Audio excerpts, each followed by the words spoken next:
floor belongs to Hilbert Hart, the newspaper. Good morning, Mr. EMMANUEL. This week, I need a short introduction to this question. Sorry about that. This week, there was an email exchange between Mike Verrier and Mr. Bunkamper about the arrest of the director of EnviroGreen Processing Company for fraud with waste management. To which Mr. Bunkamper said, hey, that's not the company we signed a memorandum of understanding with. That is the EnviroGreen Energy Group. Now, I tried to find the EnviroGreen Energy Group, but I don't find them. So my question is, do you have contact information about this company for me? Because they do not appear in the Vancouver business directory. I can't find them anywhere on the internet. So your question is that you can't find them, or your question is that you would like more my question information is, about them? Do you have contact information for all the company? information that you need, I have, and I can present it to you. Okay, I appreciate that. Sure, not a That problem. was my question. Thank you. Yeah. Housing Foundation, how much power government have and that foundation. Also, there's a foundation that's soon to be established that will overlook the problem of housing and the clients and in Belvedere. Do you aware of this foundation? So it's two questions. So the first one is in relations to how much power does government have over Belvedere, over the Housing Foundation? None. But government has representatives on the board of the Housing Foundation. It's one of the most difficult boards, but you know we have a limited say, but it's a working relationship between the Housing Foundation and government. So to use a word, I wouldn't use the word power, because I don't think that's what it is, but it's more of a working relationship that government would have with the Housing Foundation. And to answer your second question about another foundation that is being formed to represent the residents in Belvedere. Yes, it was made mention to me that there's another foundation that may possibly be formed, but I haven't heard nothing more about it. Information will come and that. Okay.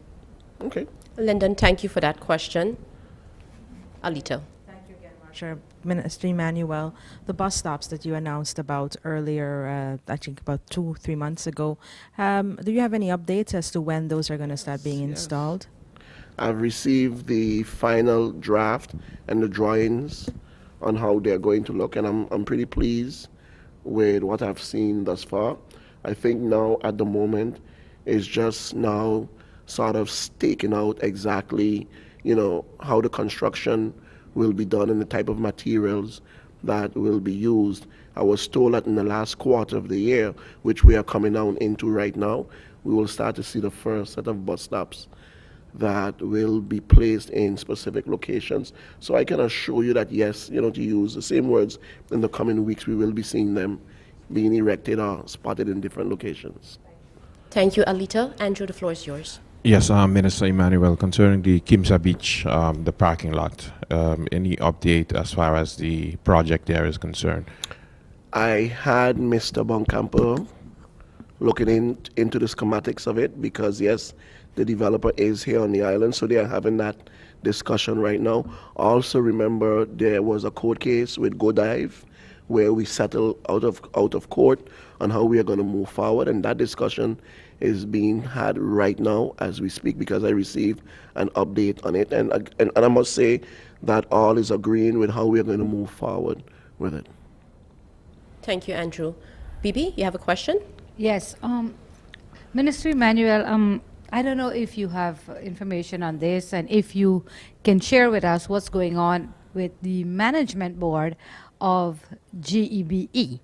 Up to yesterday, someone that is in the media chose to do a live stream that even amongst two threats regarding towards while names were not called, but clear indication as to who they're threatening within GEBE. And these threats came about because the person from the media that did this live stream choose to be defending his ex-wife, who is also a member of GEBE Management Board? Baby, no. Oh. You see that kind of discussion? Not with me. I am not going to get into this person and someone from the media and threatening and this. I think it makes dirty media reporting. If it's not factual, and if you're asking me a question concerning the functioning of GEBE, I'm willing to entertain that type of discussion. But if you're telling me about this one wife and this, I am not going to partake in it.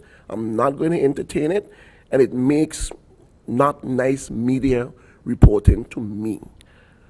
So I'm not going to get into that. I'm not Bibi, going to get into Bibi? that, Bibi. The I'm not minister going to made get his into that. statement. He's clear. We move on now to the other major person that has the mic, Hilbert Har. I have a simpler question for you, Mr. Minister Emmanuel. What is the status of the search for a new director for the cadastre? I think that's a question more that the Minister of Finance and the Prime Minister probably would, not that they're responsible for it, but I think I came in meeting a situation that was there. And to be honest, I haven't had a discussion concerning cadastre of finding a new director. As a member of parliament, I've promoted that the present acting director should be promoted to the director, whether it's training or whatever is necessary for her to get up to speed.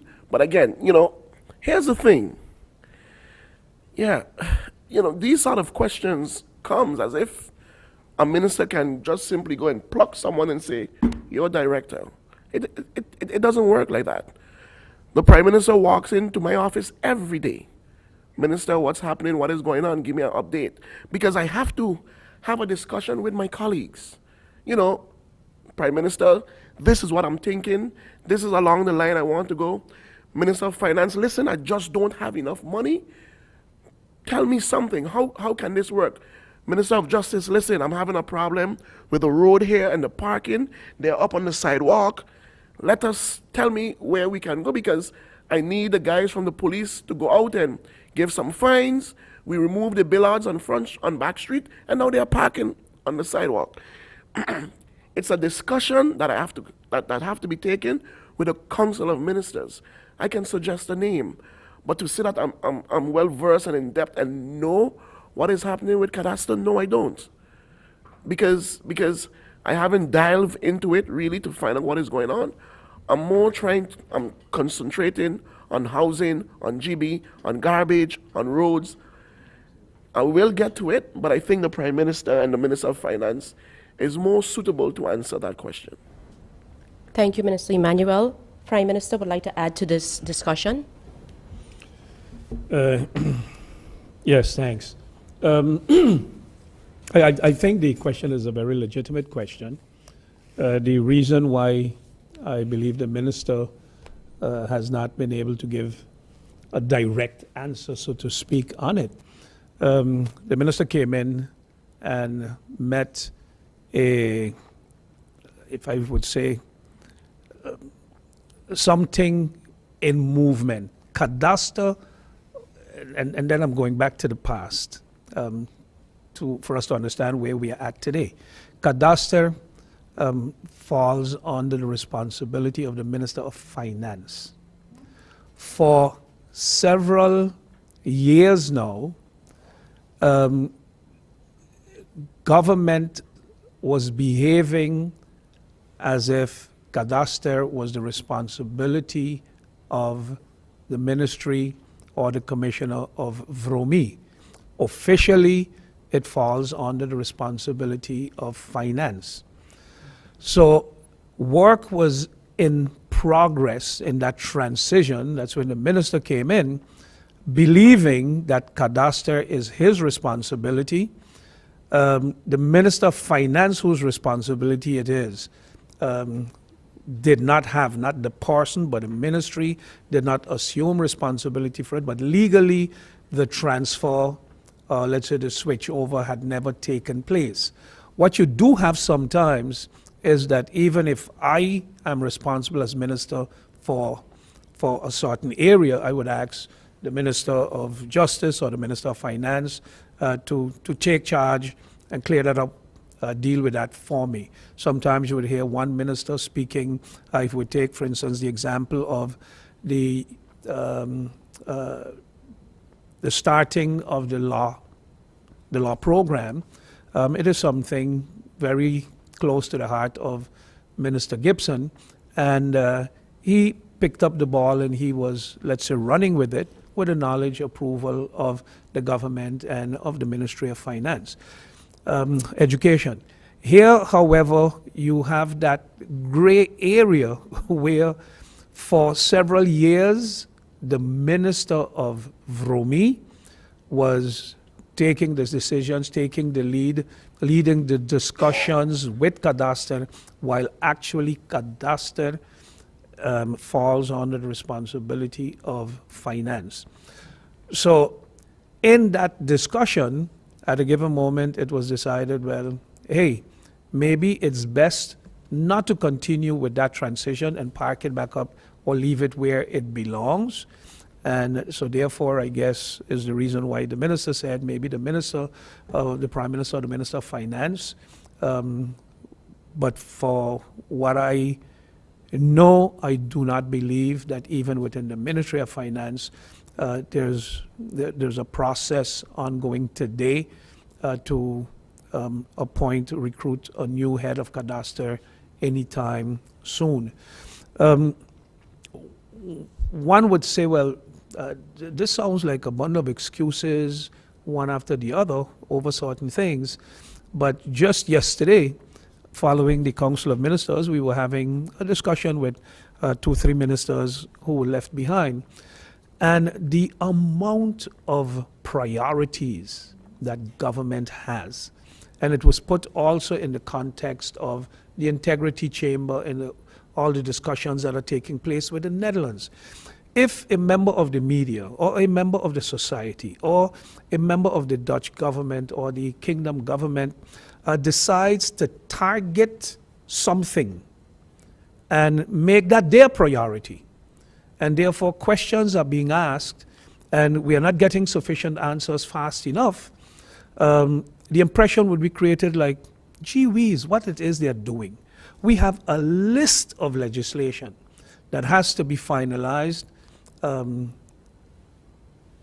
internally by government. We have our department that has to vet them. So even if we give them to an external bureau to do, sometimes we do that, you outsource it, but when the final legislation comes, before it can go to the Council of Ministers, our Legal Affairs Department has to vet it based on certain criteria. If they are given a department with 3 people in it, if they are given 30 pieces of legislation to go through, and with all of them, priority and high priority and highest priority, at a given moment, no matter how you turn, twist, or put them, all become priority, and which one do you handle first? While you're busy with this one, you might get a call from the Minister of Finance, hey, this is priority, we need it, we need to go to Parliament. When it's finished there, it has to go to the SER, it has to go to the Council of Advice, and then it ends up in Parliament, the back and forth discussion. So at a given moment, one can have an intention to do 100 things. One will be done first, one will be done second, but one of those priorities will be number 100.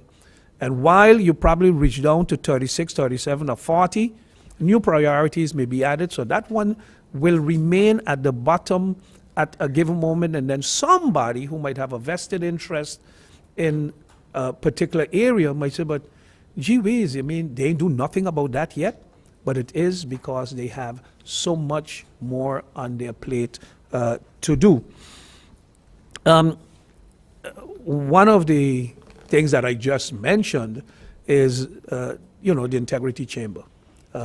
Priority for this government, not in the manner that some would want to see it. And I continue to emphasize every opportunity I get, integrity issues, integrity breaches, an integrity chamber or integrity legislation is important to this government.